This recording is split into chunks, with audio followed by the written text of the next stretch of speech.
Hello बच्चों, आज हम लोग स्टार्ट करने वाले हैं halo alkanes and halo arenes. ये उन बच्चों के लिए जो बिल्कुल बिगिनर्स हैं, उन्होंने अभी क्लास 12 में हेलो एल्कीन हेलो एरीन बिल्कुल भी शुरू नहीं किया है और क्लास 11 भी उनका अच्छा नहीं रहा है, तो ये उनके लिए है। बिल्कुल स्टार्टिंग से कीजिए। आपको बहुत ज़्यादा क्लास 11 की करने की ज़रूरत नहीं है इस टाइम। आप यहाँ से भी स्टार्ट कर सकते हो और डेली आप थोड़ा थोड़ा करोगे ऑर्गेनिक केमिस्ट्री, तो आप धीरे धीरे 10 दिन में चैंपियन हो जाओगे। तो बच्चों, ऑर्गेनिक केमिस्ट्री एक बार आपने स्टार्ट कर लिया है तो बीच में रुकना नहीं है, थोड़ा थोड़ा काम डेली करना है ताकि आप सीक्वेंस को समझ पाओ और रिएक्शंस को समझ पाओ। ठीक है, चलिए आज स्टार्ट करते हैं। हमारे पास है class 12 chemistry halo alkanes halo arenes part 1 मैंने आज बना रहा हूँ। हालांकि पहले भी मैं क्वेश्चन आंसर की सीरीज बना चुका हूँ, लेकिन वो उनके लिए जो पूरा कर चुके हैं। ये है प्रिपरेशन। हम सिर्फ प्रिपरेशन यहाँ पे डिस्कस करने वाले हैं कि हेलो एल्केन्स और हेलो एरीन्स कैसे कैसे बना सकते हैं, किस मेथड से बना सकते हैं। तो सबसे पहली बात कि आप लिखोगे अल्केन्स, फ्रॉम अल्केन्स। अल्केन से हम लोग बना सकते हैं, राइट। पहले मैं हेलो अल्केन बनाने की कोशिश करूंगा, हेलो एरीन इसके बाद में, ठीक। इसी वीडियो में होगा लेकिन बाद में होगा। सबसे पहले हम अगर कोई अल्केन लेते हैं ना, CH4 plus Cl2 ultra violet light, ये मेरे को क्या मिलेगा, CH3Cl प्लस HCl, ये मिलेगा। ये फ्री रेडिकल मैकेनिज्म होता है, हमने हाइड्रोकार्बन किया था तो उसमें देख चुके हैं। अगर आपके पास टाइम रहता है तो आप हाइड्रोकार्बन का वीडियो बड़े आराम से देख सकते हो, उसमें आपको ये डिटेल में मिल जाएगा। टाइम नहीं है तो आप इतना भी ध्यान रख सकते हो कि हेलो अल्केन में हम लोगों ने Cl2 डाला है विद अल्ट्रा वायलेट यानी कि सनलाइट है, तो CH3Cl और HCl आपको मिलेगा। ठीक है बच्चों, ये है। और इसमें बहुत सारे रिएक्शन आपको आगे मिलने वाले हैं। तो दूसरी बात, फ्रॉम अल्केन्स ये आप लिख सकते हो। और अगर आप कोई बड़ा अल्केन लेते हो, CH3 CH2 CH3, इसमें Cl2 और अल्ट्रा वायलेट डालते हो तो ये सेकेंडरी हेलो अल्केन आप बना सकते हो। कहने का मतलब ये हो गया कि CH3 CH बीच वाले पे आप Cl ऐसे लगा सकते हो प्लस HCl, ठीक है ना, क्योंकि फ्री रेडिकल मैकेनिज्म जो सेकेंड डिग्री बनेगा वो ज़्यादा स्टेबल होता है, तो आप ये प्रोडक्ट भी बना सकते हो। ठीक है ना, फ्रॉम अल्केन्स। और जब दूसरी बात करें तो फ्रॉम एल्कीन से भी बना सकते हैं हम लोग, फ्रॉम एल्कीन्स, ठीक है ना। फ्रॉम एल्कीन्स काफ़ी आसान है, धीरे धीरे पढ़ो। अगर आप बिगिनर हो, आपको अभी एग्जाम का टारगेट नहीं है तो धीरे धीरे कर सकते हो, लेकिन आपको ये काम करना है कि डेली थोड़ा थोड़ा ऑर्गेनिक केमिस्ट्री पढ़ना पड़ेगा और क्वेश्चंस भी करने पड़ेंगे। क्वेश्चंस करने से फायदा ये होता है आपको लंबे टाइम तक चीजें स्ट्राइक करती है दिमाग में। नहीं होता है तो आप वापस नोट्स देख लिया करो। फ्रॉम एल्कीन्स हम लोग यहाँ पे लिख सकते हैं CH3 CH double bond CH2, और यहाँ पर हम लोग डाल सकते हैं Cl2 Br2 CCl4, हम लोग डालते हैं ना Br2 CCl4, Br2 and CCl4। तो आपको क्या होता है, दो ब्रोमीन आके यहाँ पे लग सकते हैं, राइट। दो ब्रोमीन आके लग सकते हैं, CH3 CH, एक ब्रोमीन इधर और एक ब्रोमीन इधर, ठीक है। तो इसके लगने से क्या होता है, ये ऑरेंज रेड ब्राउनिश रेड होता है ना, ब्राउनिश रेड सॉल्यूशन होता है जो डिसअपियर हो जाता है। अगर हम लोग किसी अल्कीन को डालते हैं Br2 CCl4 का सॉल्यूशन में तो ब्राउनिश कलर डिसअपियर, ये एक टेस्ट भी है, आप लिख सकते हो ब्राउनिश रेड कलर डिसअपियर, ठीक है, ये आप लिख सकते हो ब्राउनिश रेड कलर डिसअपियर, ठीक है। अल्कीन्स में एक और रिएक्शन भी है। यहाँ पर अगर आप HCl डालते हो और तो ये मार्कोनिकॉफ एडिशन के अकॉर्डिंग रिएक्शन होगा। मार्कोनिकॉफ एडिशन क्या कहता है कि जिस कार्बन के पास ज्यादा हाइड्रोजन है उसी के पास हाइड्रोजन जानी चाहिए और Cl चला जाएगा दूसरे वाले कार्बन पे, राइट। हम लोग talking about this two carbon, reaction इसी दो कार्बन के अबाउट में होना है। तो यहाँ पे एक सिंगल हाइड्रोजन है या डबल हाइड्रोजन, ये CH2 है, ये क्या है, ये CH2 है। तो यहाँ पर दो हाइड्रोजन है तो ये आपको मिल जाएगा CH3 CH पे Cl और ये बन जाएगा CH3, ठीक है ना। किसको देना है हाइड्रोजन, जिसके पास ज्यादा हाइड्रोजन है पहले से उसको हाइड्रोजन देंगे और बगल वाले कार्बन को हम लोग क्लोरीन देंगे। तो अगर हम लोग इस HCl को साथ साथ अगर पेरोक्साइड डाल देते हैं तो ये एंटी मार्कोनिक ऑफ एडिशन होगा, यानी कि CH3 CH2 और CH2Cl। ये भी आप बना सकते हो अगर आपके पास पेरोक्साइड है तो। ठीक है बच्चों, सब कुछ नोट डाउन करो, कुछ छोड़ना नहीं है।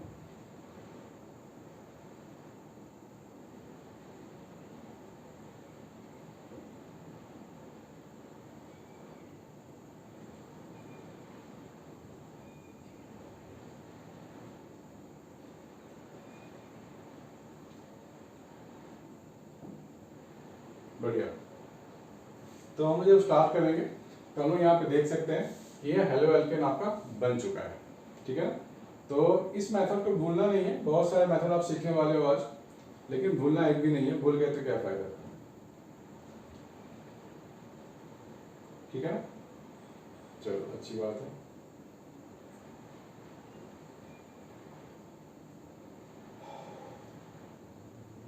नेक्स्ट,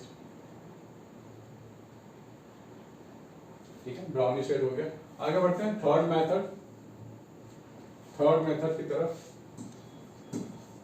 थर्ड मेथड हम लोग यहाँ पर अल्कोहल से भी बना सकते हैं हेलो एल्केन। अल्कोहल से अगर हम लोगों ने ले लिया है, मान लो CH3 CH2OH, इथेनॉल है ये। इथेनॉल में अगर मैं डाल दूं HBr, इथेनॉल में क्या डाल दिया मैंने, HBr। तो HBr क्या होता है, एसिड होता है, तो ये रिएक्ट करेगा। ठीक है ना, तो यहाँ का OH और यहाँ का H, वाटर मॉलिक्यूल आप हटा दो। राइट, मैं आपको याद करने के तरीके बता रहा हूँ। OH और H हटा दो तो आपको मिल जाएगा CH3 CH2Br। ठीक है, ये आपको मिल जाएगा CH3 CH2Br। ठीक है, ओके। तो यहाँ पर आप HCl भी डाल सकते हो, HBr भी डाल सकते हो, HI भी डाल सकते हो, सारे रिएक्ट करने वाले हैं। और सबसे ज्यादा रिएक्टिविटी अगर आप चेक करोगे तो सबसे ज्यादा HI रिएक्टिव होगा, फिर HBr होगा, फिर HCl होगा, फिर सबसे कम रिएक्टिव HF होगा, हाइड्रोजन फ्लोराइड। हाइड्रोजन फ्लोराइड बहुत ही वीक एसिड है, अपना ये H+ आयन देगा नहीं। राइट, लेकिन आयोडीन तो बहुत बड़ा ग्रुप होता है, बहुत बड़ा एटम होता है, ये अपना H+ आयन बड़े आसानी से दे देता है और ये रिएक्शन होता है। ये जो रिएक्शन आप देख रहे हो ये कार्बोकैटायन फॉर्मेशन के जरिए होता है। कार्बोकैटायन बनता है, उसके जरिए रिएक्शन होता है। तो इसको आप ज्यादा डीप में जाना चाहते हो तो आप हाइड्रोकार्बन का लिंक में यहाँ डाल दूंगा, वहां पे हम लोगों ने किया हुआ है। लेकिन आप डिटेल में नहीं जाना होता है तो कोई बात नहीं, अगर आप मेमोरी में फिट कर सकते हो कि अल्कोहल में हम लोग एसिड डालेंगे तो कार्बोकैटायन रिएक्शन मैकेनिज्म के जरिए रिएक्शन होगा, तो this is the best way to remember. तो यहाँ पर जो अल्कोहल में तीन तरीके के रिएक्शन, तीन तरह के होते हैं, तो उनका जो रिएक्टिविटी सीरीज है अल्कोहल का ये है, रिएक्टिविटी ऑफ अल्कोहल, ये है रिएक्टिविटी ऑफ अल्कोहल। ठीक है, मतलब 3 डिग्री अल्कोहल बहुत ज्यादा रिएक्टिव होगा, उससे कम रिएक्टिव होगा 2 डिग्री वाला, उससे कम रिएक्टिव होगा 1 डिग्री वाला। एक और रिएक्शन होता है इसमें CH3 CH2, अगर OH मेरे पास है, मैंने HCl और ZnCl2 डाल दिया। क्या डाल दिया, HCl और ZnCl2। इसका नाम भी याद कर लो, इसको बोलते हैं लूकस रिएजेंट। ये क्या मिलेगा आपको, CH3 CH2Cl। ठीक है ना, लूकस रिएजेंट है ये। ठीक है, लूकस रिएजेंट है ये, ध्यान में रहेगा ना।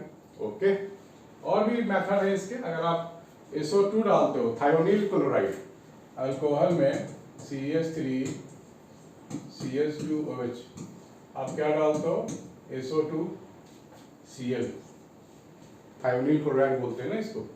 ये क्या बनेगा, ये बनेगा CH3 CH2Cl। ठीक है ना, प्लस,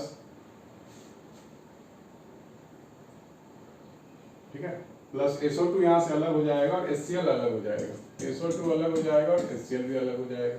ये है थायोनील क्लोराइड का रिएक्शन विद अल्कोहल। अल्कोहल के साथ और भी रिएक्शंस होते हैं। अगर आप यहाँ पर PCl3 डालोगे या PCl5 डालोगे, दोनों ही केस पे ध्यान से लिखना है आपको, सारे के सारे रिएक्शन छोड़ना नहीं है। ये है CH3 CH2Cl plus POCl3 plus HCl। PCl5 डालोगे तो क्या मिलेगा, CH3 CH2Cl प्लस H3PO3 मिलेगा। ठीक है, देखो कितने सारे मेथड हो गए, कितने सारे मेथड हम लोगों ने आज कर लिए हेलोअल्केन बनाने के। चलो अच्छी बात है, ठीक है। एक और मेथड कर लेते हैं, उसको बोलते हैं from carboxylic acid, from carboxylic acid. हम लोगों ने ले लिया सॉल्ट RCOO, सॉल्ट है ये, सिल्वर सॉल्ट होता है बेसिकली, प्लस Br2 होता है। ठीक है, तो ये आपको देगा RBr plus AgBr plus CO2 अलग हो जाता है।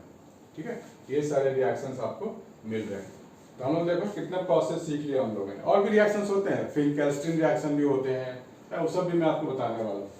फिनकेल्स्टीन रिएक्शन होते हैं। फ्रॉम अल्केन्स हमने ये सारे प्रिपेयर कर लिया है, ठीक है ना,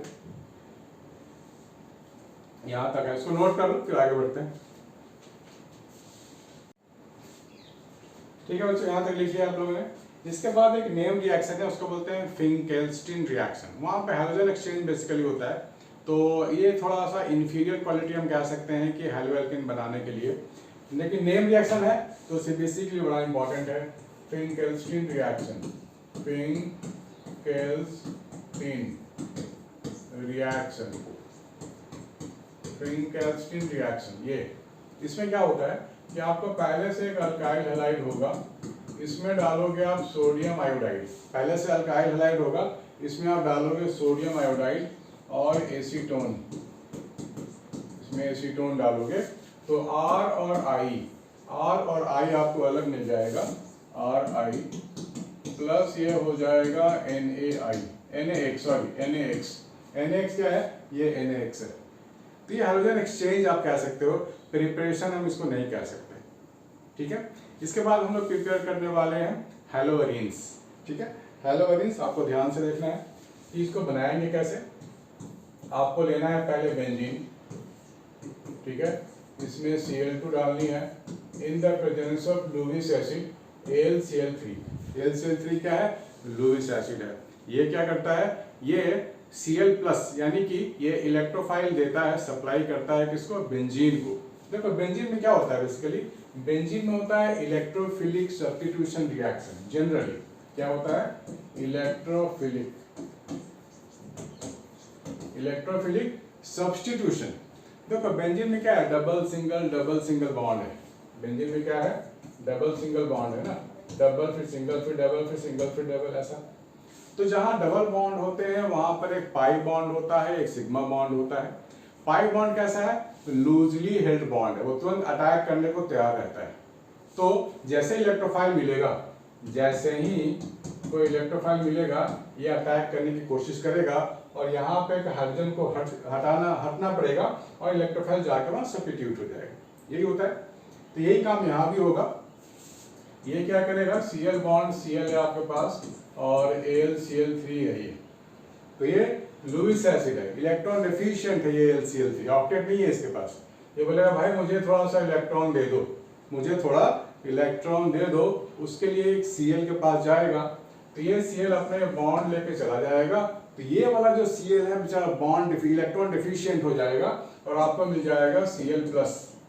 ठीक है, और ये जो कंपाउंड है ये बन गया AlCl4-, ठीक है ना, Cl+ बन गया और AlCl4- बन गया। तो ये अटैक कर देगा इसके ऊपर, Cl+ के ऊपर, ठीक है ना।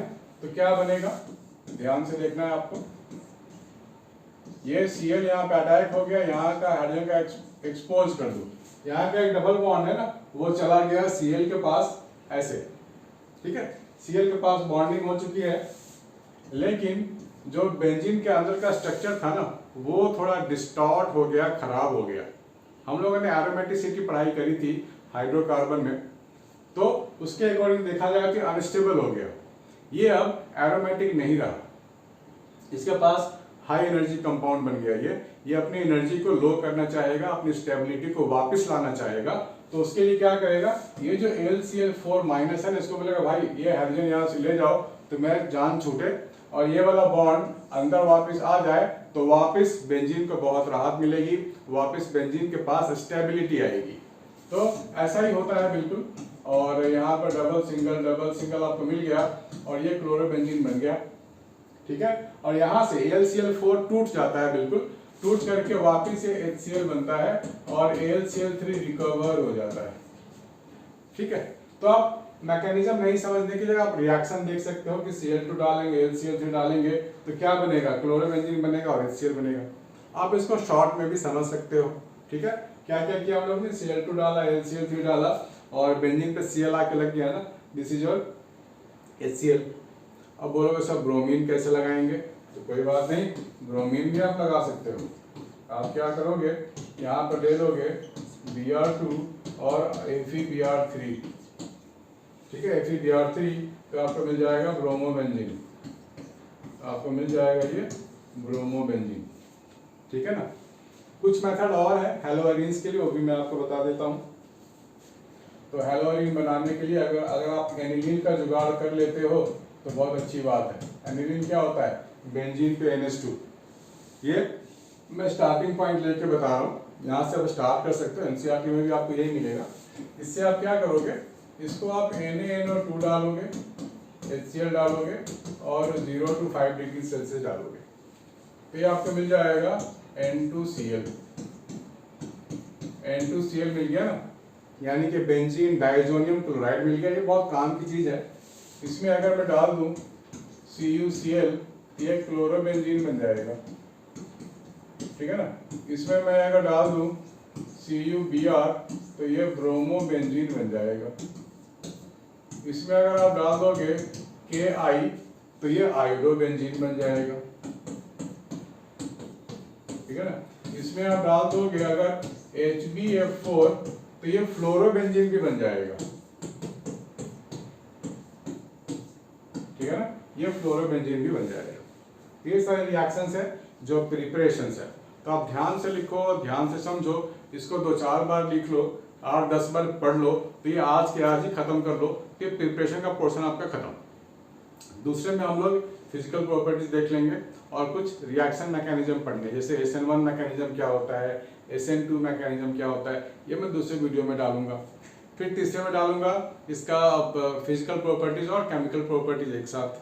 तो ये 3 प्रॉपर्टी में 3 वीडियोज में खत्म हो जाएगा। उसके बाद क्वेश्चन आंसर मैंने ऑलरेडी बहुत सारे डाल रखे हैं और भी क्वेश्चन आंसर के वीडियो में डालता रहूँगा। तो बच्चों लाइक कमेंट शेयर रुकनी नहीं चाहिए, सब्सक्राइब भी बनता ही है। अपने दोस्तों को भी फॉरवर्ड करो, उनको भी सीखने को मिलेगा। बाय बच्चों, टेक केयर।